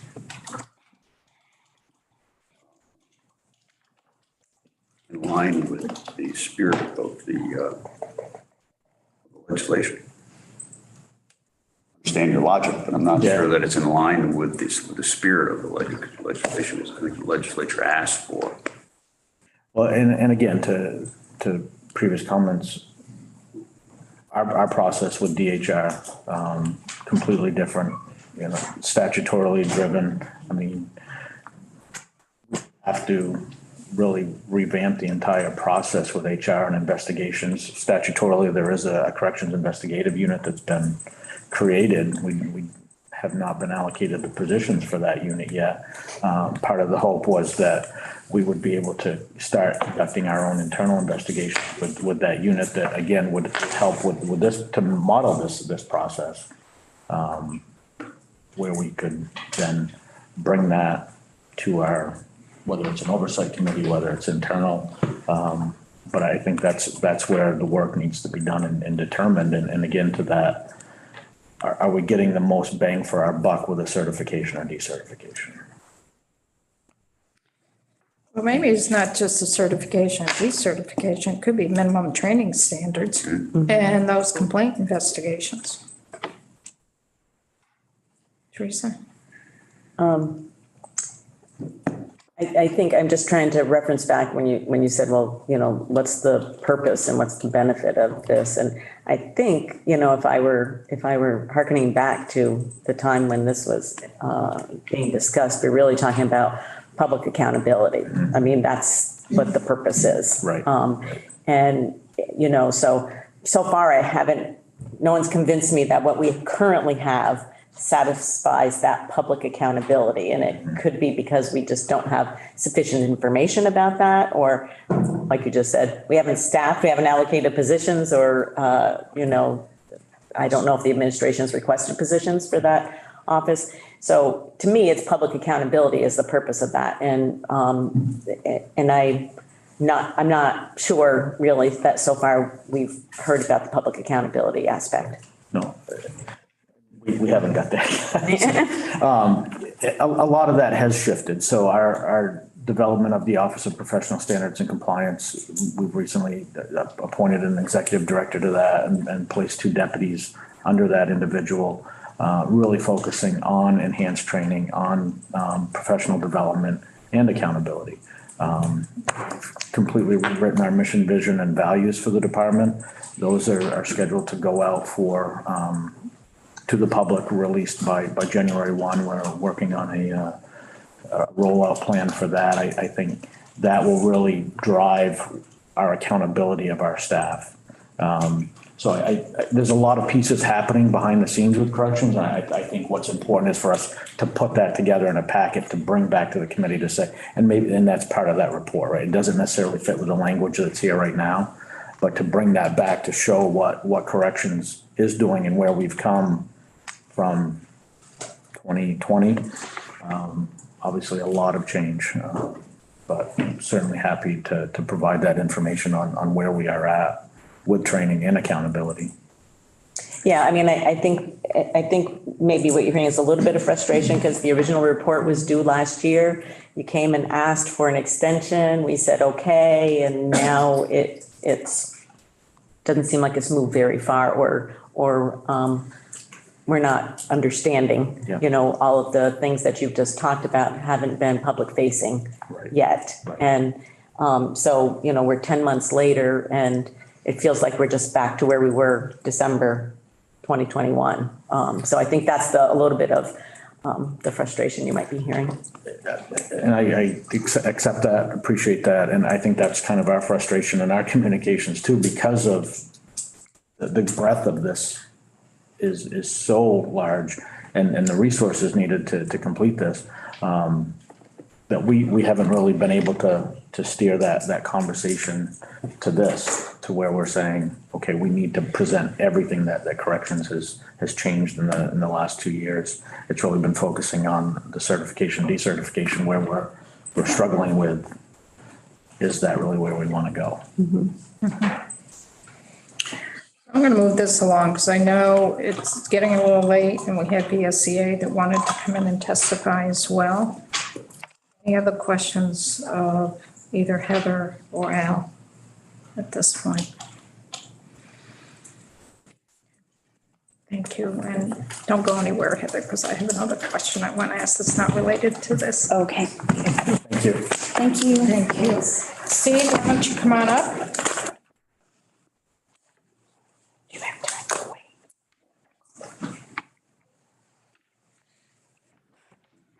Good morning and welcome. Still morning? No, afternoon. It's afternoon. Morning somewhere, right? Welcome. Thank you very much. Thank you for the opportunity to testify. For the record, I'm Steve Howard. I'm the Executive Director of the VSEA. This issue has a profound impact on the working conditions of our members. We're talking about the certification and decertification of our members, so we really appreciate the opportunity to be heard on this issue.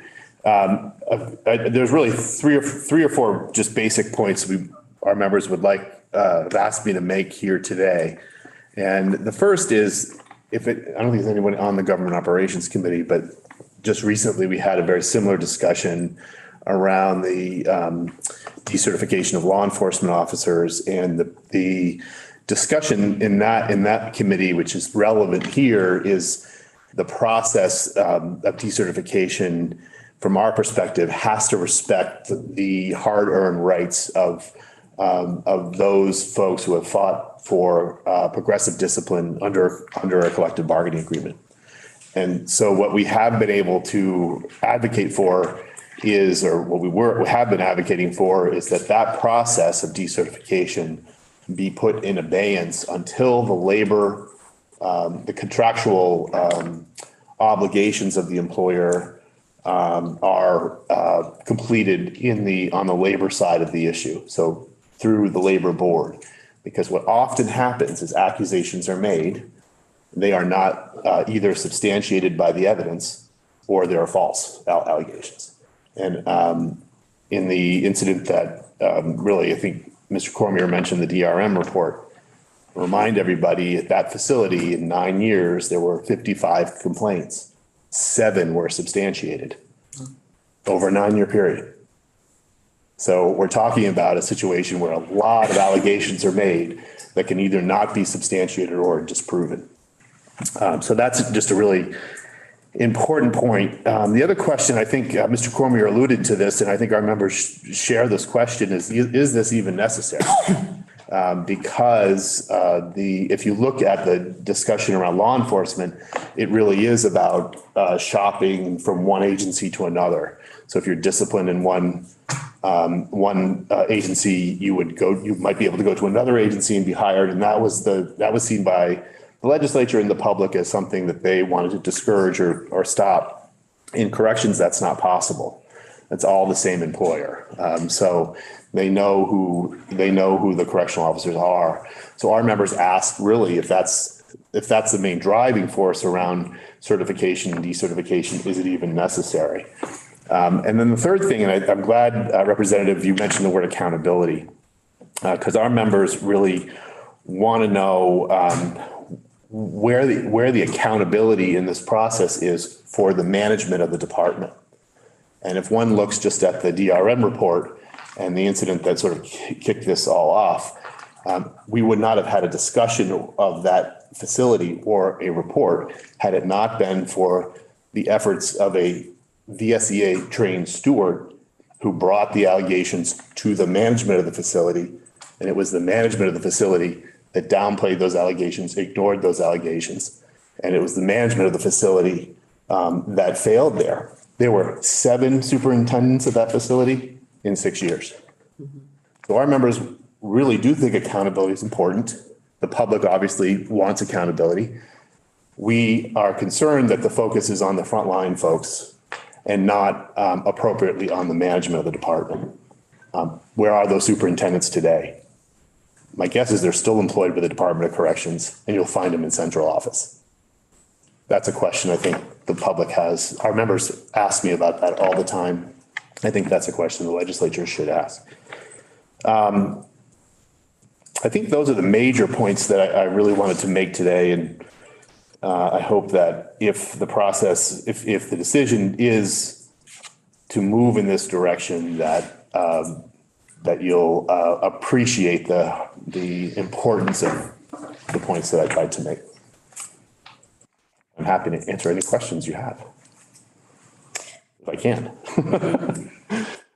I think the language that was put in 21 during the legislative session was really looking at the whole gamut of the training, minimum training standards. Should there be minimum training standards for our correctional officers or not? And what about complaint investigations, knowing that there are false allegations? And it's a very cumbersome complaint investigations within DOC. It's very cumbersome. And also just a process for certification, decertification. I don't think that the legislature as a whole was tied to wanting to certify or decertify correctional officers. I think it was something that was like, should we or shouldn't we? And that's why we've asked the Criminal Justice Council along with DOC to look at these and come back with a proposal to help us determine, should we do this or should we not do this? And I think we're still in this area where we don't even know what type of minimum training should we have? How are these complaint investigations resolved in the process? Could it be streamlined so it's accountability on both sides?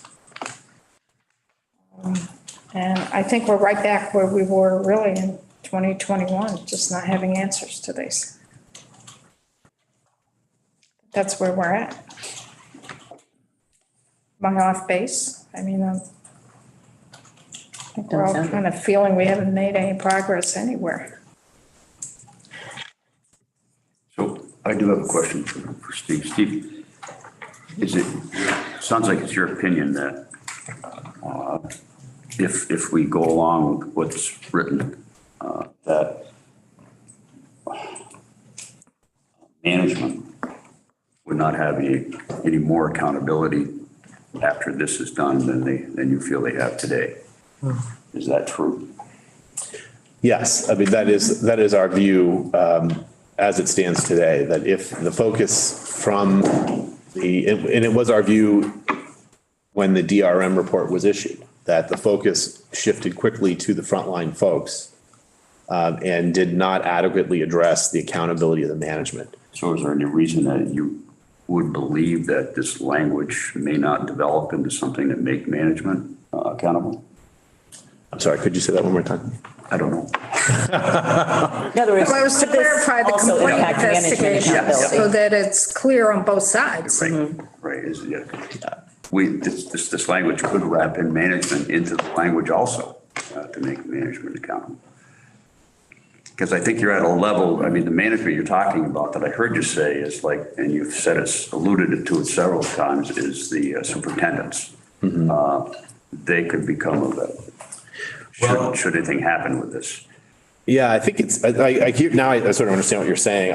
I'm not sure that simply deciding whether or not to certify or decertify correctional officers would create, unless there was some explicit effort to create some mechanism to hold managerial positions accountable for decisions they made and in the process. And I don't want to just say it's superintendents. It's also the folks in central office who, if you hear from the superintendents, they feel they're often hamstrung by the decisions in central office, made by people in central office. I think I've heard you say that before. I'm sorry. I think I've heard you say that. Yeah, I mean, we have some superintendents we like better than others, but all of them have, or not all of them, but many of them have said, I'm trying to do the right thing, but I can't because of what I'm told by folks in central office. So our members feel there needs to be a very serious look at central office.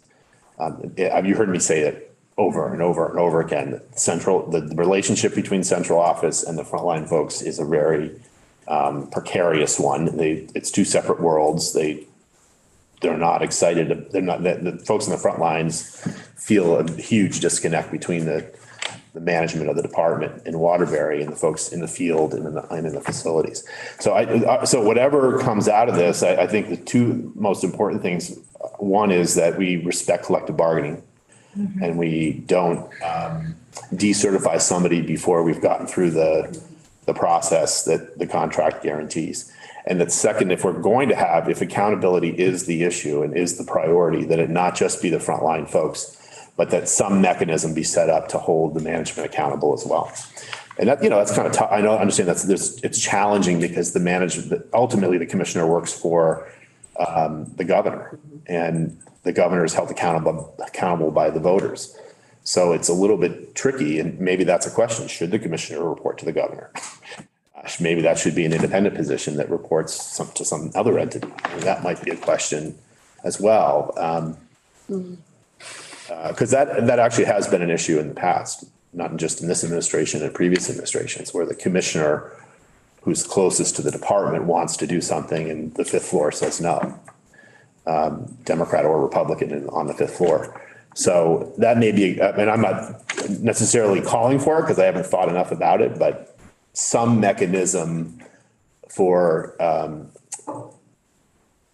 also assuring the public that the management will be held accountable, I think is an important aspect of what our members would advocate for. Just ask a quick question now. Our correctional officers or line staff folks, is it the same progressive disciplinary as anybody, or is there a separate unit or anything?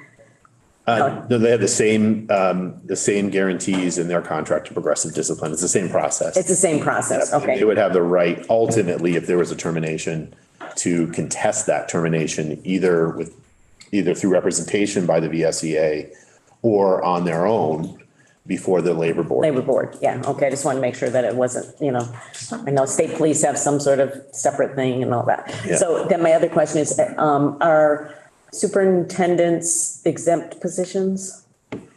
Yes. Okay. Yeah. I'm not sure they always were.